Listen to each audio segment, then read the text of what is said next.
Сәлем достар, біз сіздермен жұмбақ заттар нұсқа талдауының екінші бөлімін бастаймыз.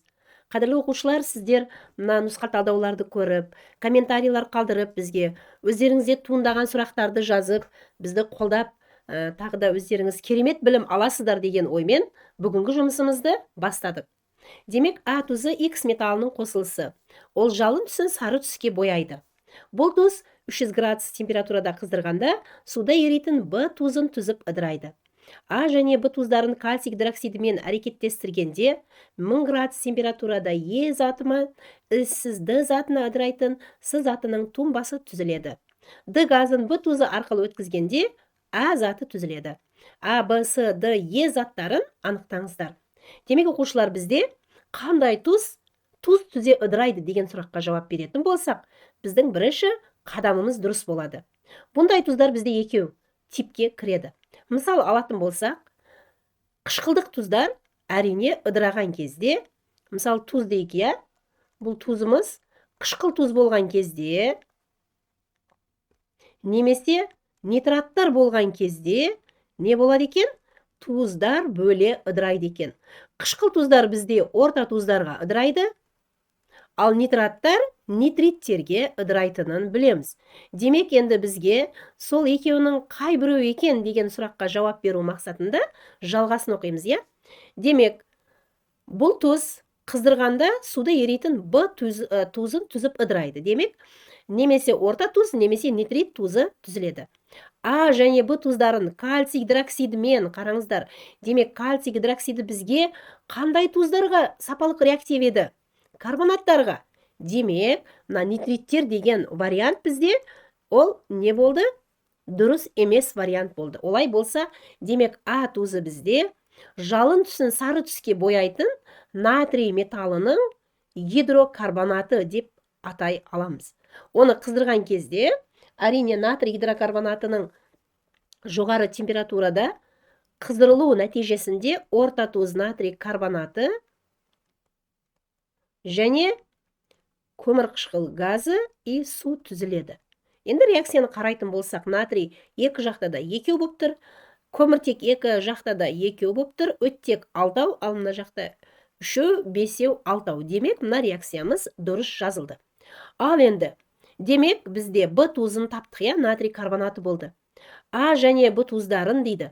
Демек, натрий гидрокарбонаты бізде А заты дейтін болсақ, натрий карбонаты Б заты дейтін болсақ, олардың әр қайсысын кальций гидроксидімен әрекеттестіре аламыз. Демек, натрий гидрокарбонаты кальций гидроксидімен, оқушылар, мына реакцияға кішкене мән беріңіздер, иә? Сіздер күнде жазып жүрген реакцияларға қарағанда сәл өзгеше. Сондықтан да бұл реакцияны қайта-қайта жазып біліп алыңыздар. Себебі, қорыққан кезде, асқан кезде қатеге жол қойып қоймаңыздар. Демек, бірінші реакцияда бізде екі натрий гидрокарбонаты кальций гидроксидімен әрекеттесіп, кальций карбонатын тумба и натрий карбонатын түзеді екен. Қараңыздар, екі тұз түзіліп жатыр, и тағы бізде су бөлініп шығады. Ал натрий орта тұзы болса, натрий карбонаты, ол әрине бізде кальций карбонаты тумбасын береді, және 2 мол натрий гидроксиді түзіледі. Демек, енді біз А және Б тұздарын кальций гидроксидімен әрекеттестіргенде иіссіз Д затымен Е затына ыдырайтын С тумбасы түзілді дейді. Демек, біз мына тумбаны таптық, оқушылар. Бұл бізде кальций карбонаты. Мына реакцияда да кальций карбонаты бар. Демек, кальций карбонатын ыдыратқанда, әрине қыздырған кезде жоғары температурада өте танымал, бізге оңай дейміз реакция, көмір қышқыл газымен сөндірілмеген ақ түзіледі. Бұл жерде иіссіз Д газы дегеніміз көмір қышқыл газы болып тұр, әрине. Ал Е заты деген қышқыл газын Б тұзы, яғни бізде натрий карбонаты арқылы өткізген кезде, әрине бұл сулы ерітіндіде бізде қайтадан А заты түзіледі екен. Оқушылар, мән беретін болсаңыздар, шынымен де бізде қайтадан А затына, яғни натрий гидрокарбонатына келіп қалдық. Демек бізде А заты натрий гидрокарбонаты, Б заты оның орта тузы натрий карбонаты болды, С заты кальций карбонатының екі реакцияда түзілді кальций карбонаты тұнбасы болды. Ал кальций карбонатын ыдыратқан кезде 1000 градус температурада бізде Е және Д заттары көмірқышқыл газы мен кальций оксиді түзілді. Көмірқышқыл газын қайтадан Б тузы арқылы өткізгенде сулы ерітіндіде бізде бастапқы А заты натрий гидрокарбонаты түзілді. Менің ойымша сіздерге түсінікті болды. Кішкене шиеленіскен тапсырма екен, бірақ дегенмен мұқият болатын болсаңыздар, тағы да мына кальций гидроксиді бізде карбонаттарға сапалық реактив екендігін есепке алатын болсаңыздар, бұл жұмбақ заттарды оңай таба аласыздар. 8-ші тапсырмаға келдік оқушылар.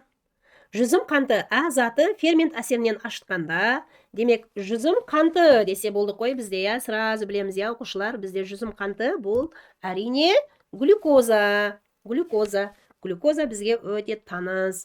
Оны спирттер тақырыбында, көмірсулар тақырыбында қайта үйренеміз. Сондықтан глюкозаны жақсы білу сіздерге міндетті.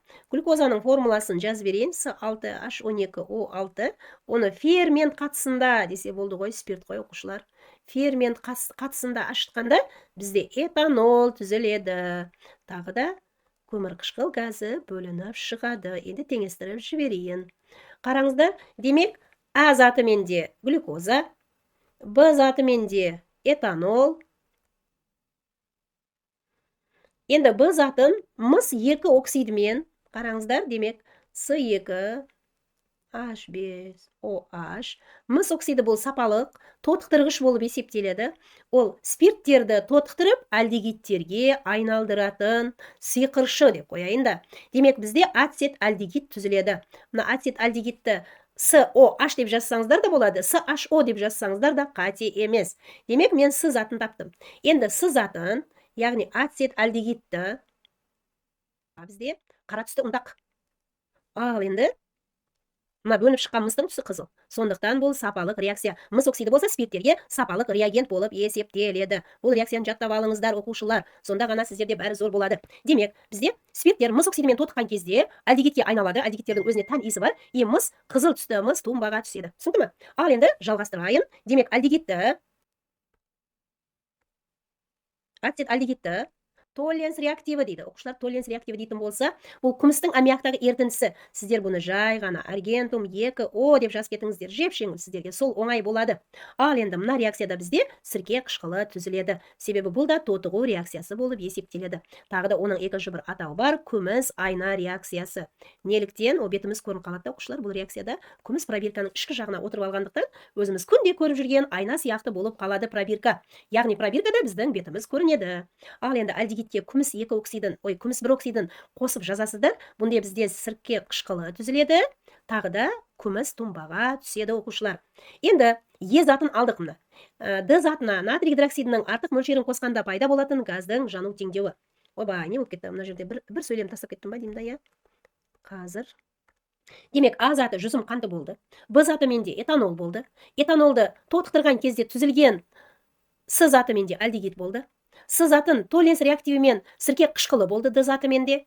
Ал енді Д затына натрий гидроксидінің артық мөлшерін қосқанда дейді. Мына жерде қарасаңыздаршы, бізде Д затына натрий қосқанда Е заты алынды деп тұрды. Д затына, яғни сірке қышқылына жазайыншы сол реакцияны. Сірке қышқылына, мына жерде кішкене мұқият болмасаңыздар, натрий гидроксидін қосқан кезде Е заты алынды. Бұл бізде әрине натрий ацетаты. Көрдіңіздер ғой, И плюс тағы су бөлініп шығады. Енді мына натрий ацетаты Е заты мендегі, бірақ тағы Д заты туралы қайтадан сөз болып жатыр.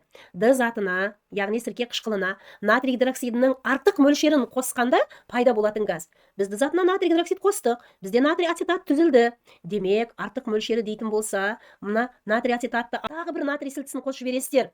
Енді бұнда сіздерде қандай реакция болады? Алкандардың алынуы тақырыбындағы оқушылар бізде көп қолданылатын реакцияның біреуі, бұл реакция Дюма реакциясы, декарбоксилдеу реакциясы деп аталады.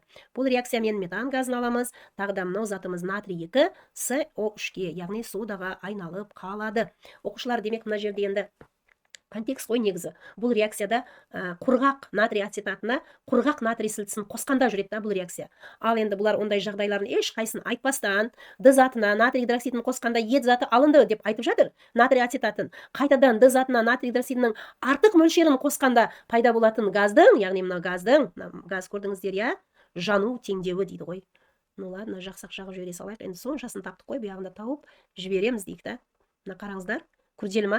Күрделі емес оқушылар.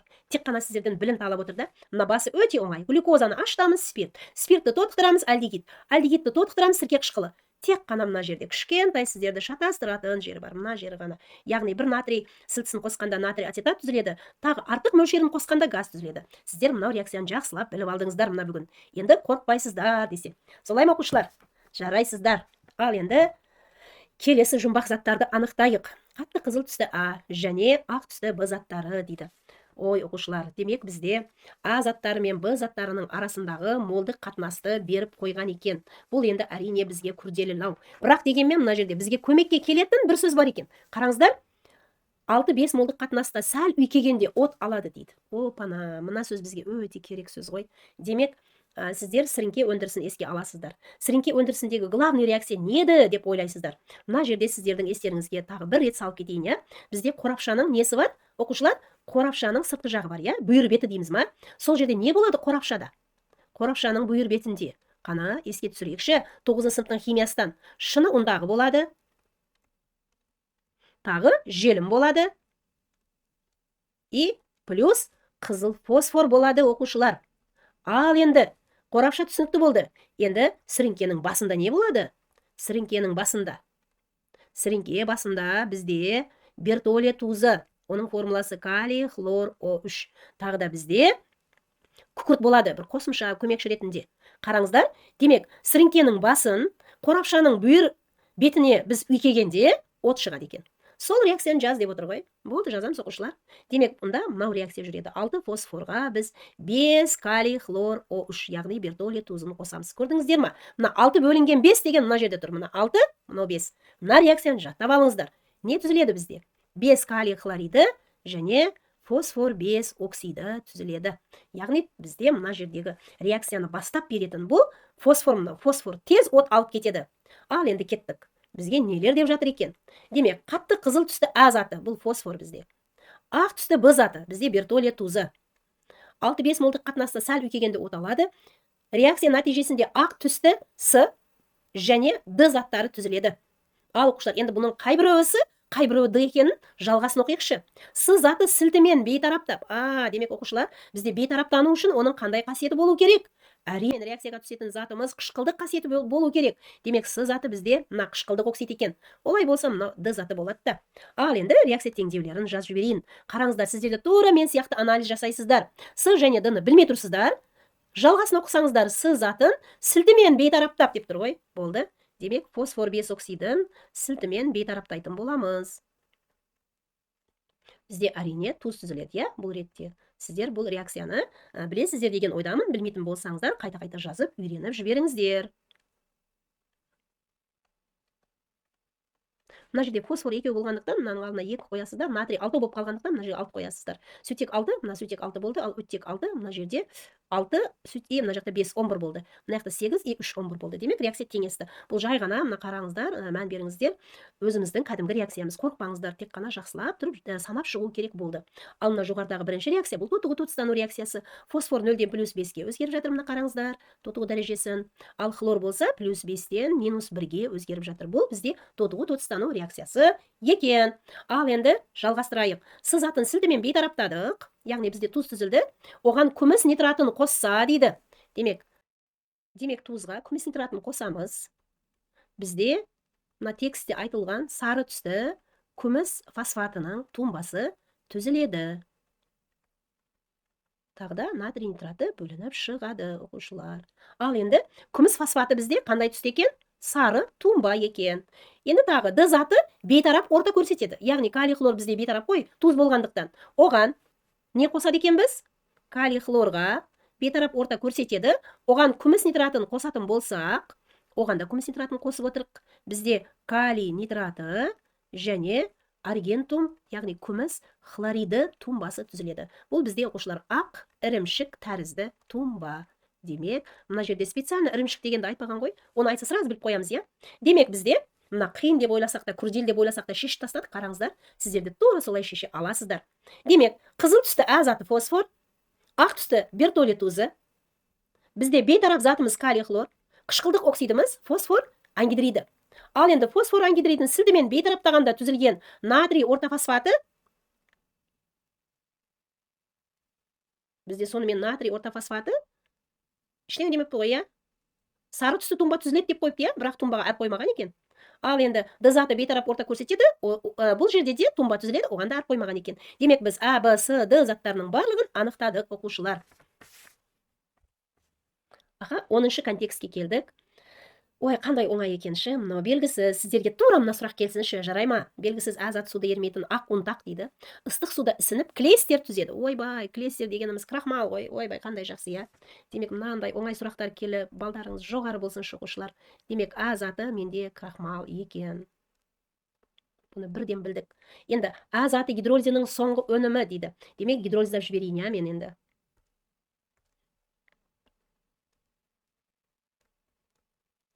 Мына крахмалдың формуласы, мына крахмал А заты. Гидролиз дейміз деген су қосамыз ғой, оқушылар. Бізде әрине не түзіледі? Соңғы өнім глюкоза болады. Демек, соңғы өнімі Б заты.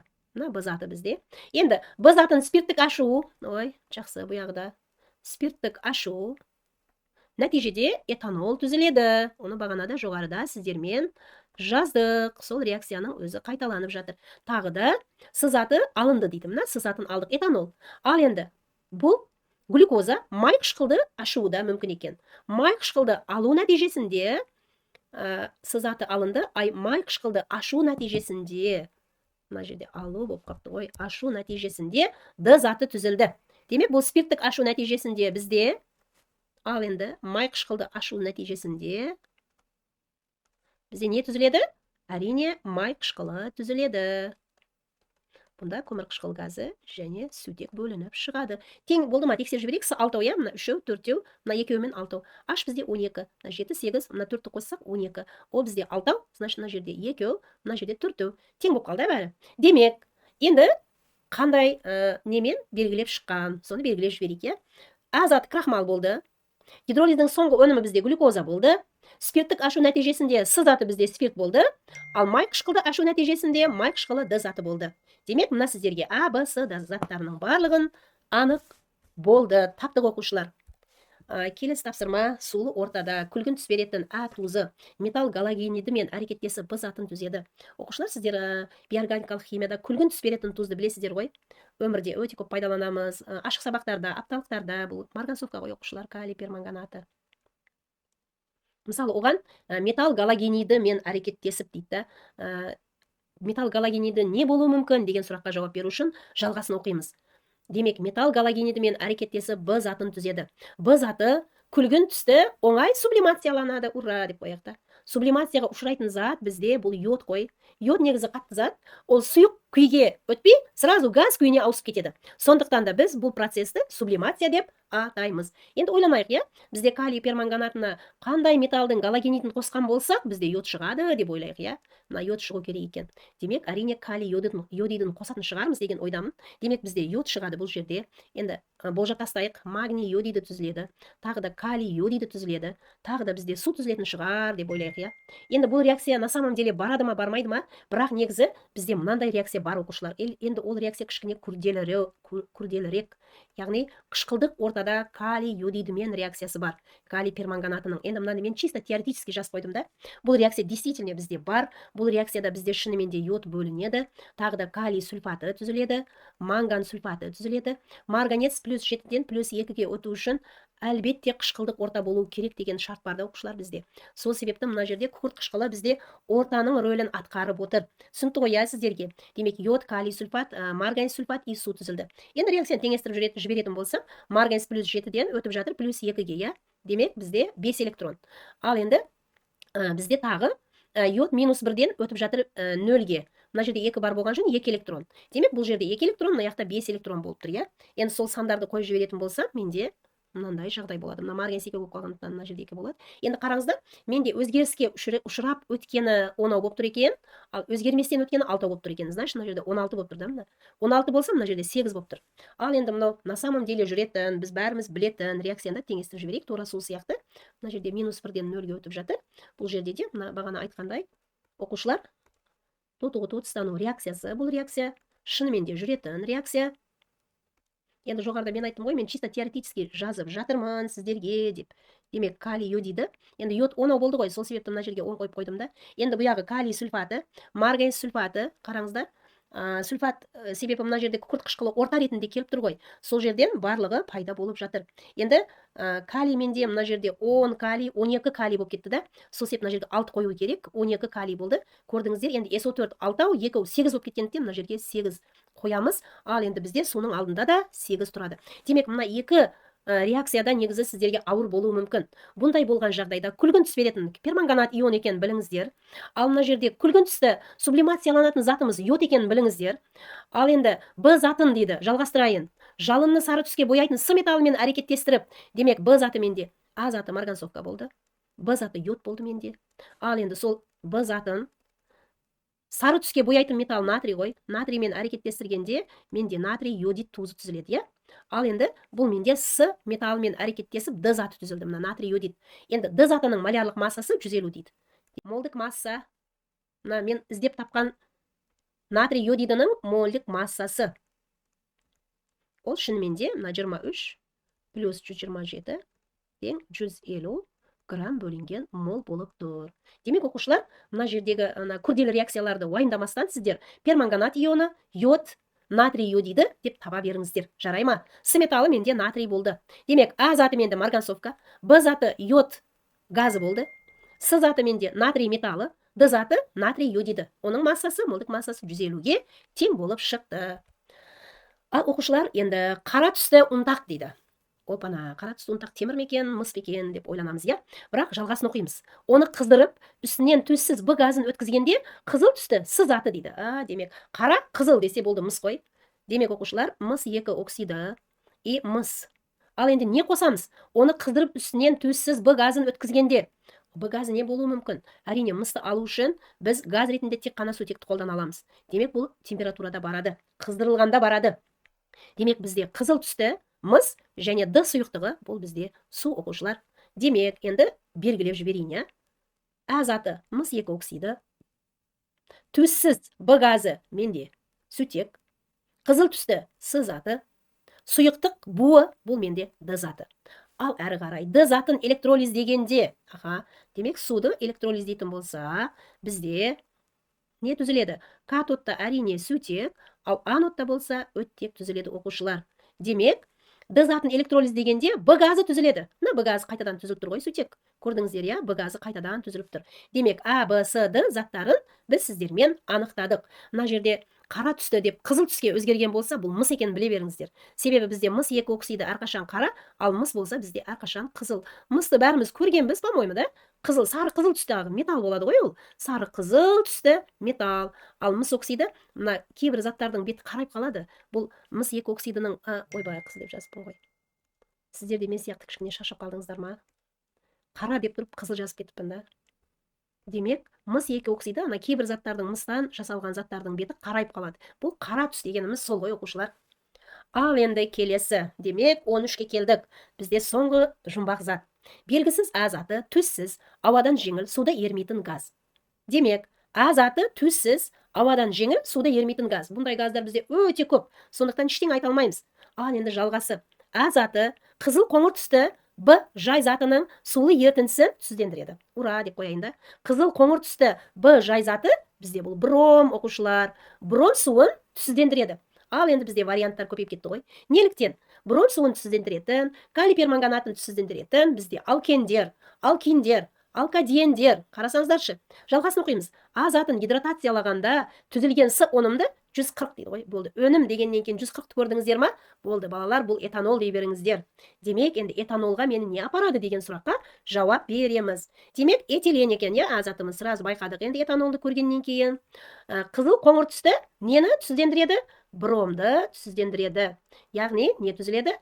Дибром этан түзіледі оқушылар. Ал енді А затын гидратациялағанда, яғни С2H4-ті гидратациялаған кезде бізде не түзіледі екен?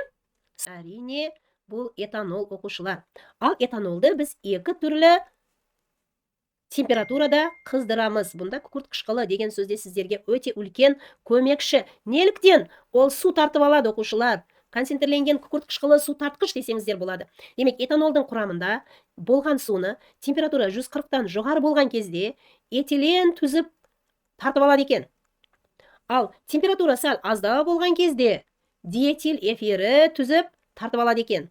С2H5O С2H5 плюс су болады. Ал енді оқиықшы не деген екен? Қатысында қыздырғанда еріткіш ретінде қолданылатын Д заты түзіледі. Оқушылар, бізде мынау ғой енді Д заты деген еріткіш болып тұр, иә? Демек, А заты бізде этилен болды. Б заты бізде бром болды, қызыл қоңыржай заты. А затын гидратациялағанда түзілген С заты бізде этанол болды.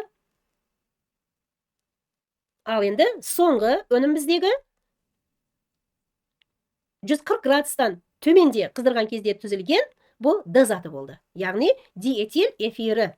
Оқушылар, бізде диэтил эфирі деп атайтын затымыз өте кең қолданылады. Диэтил эфирі май, лак, басқа заттарды еріткіш ретінде қолданылатын зат екен. Тағы да мына жай эфирлердің кейбір өкілдері бізде наркоз ретінде қолданылады. Кейбір өкілдері мынандай еріткіш ретінде қолданылады.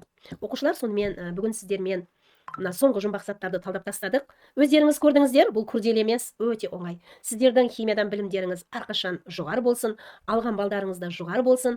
Қаңтар ортада сіздерге сәттілік тілеймін. Оқушылар, бізге комментарийлар қалдырыңыздар, пікірлеріңізді қалдырыңыздар, лайк басып қолдап қойыңыздар. Сіздерді мынадай қиын күнде қолдап отырған Феруза апайларыңызға өз ризашылықтарыңызды солай білдіріңіздер. Келесі нұсқа талдауда көріскенше сау болыңыздар.